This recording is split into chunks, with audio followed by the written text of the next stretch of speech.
Emily, sandali lang! Emily, sandali! Tutulungan kita! Ako! Kuya po, ipapapolice, please! Emily, tutulungan lang kita. Grace!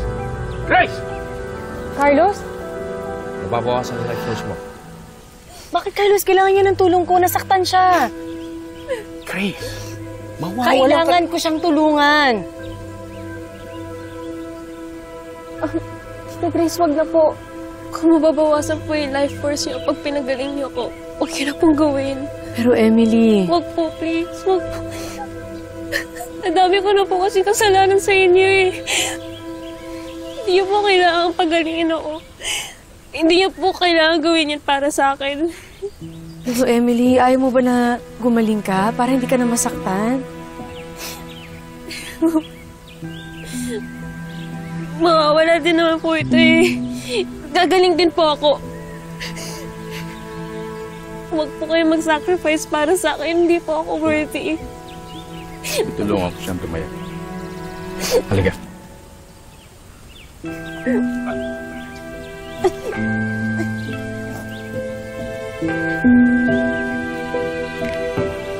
Salamat po ah.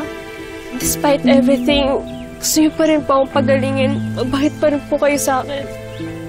Bakit naman hindi? Naging mabait ka naman sa akin.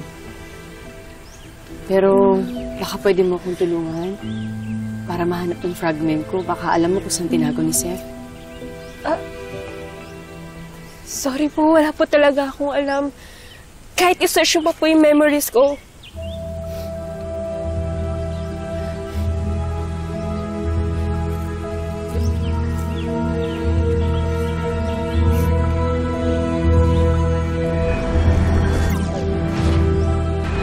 Hello, Ninong?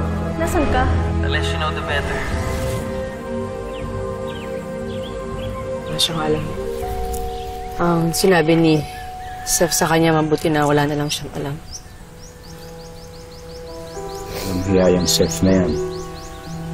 Pati si Vega.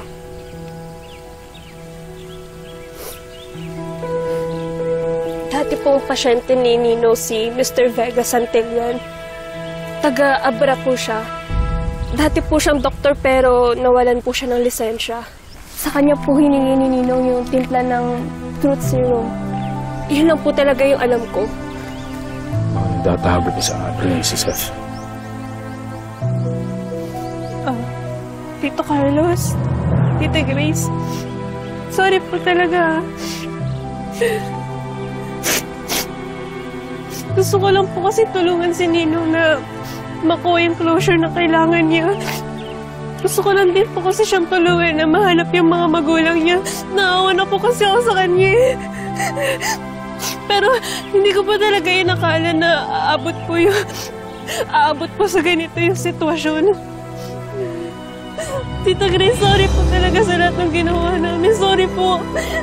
Sorry po. Pinapatawad kita.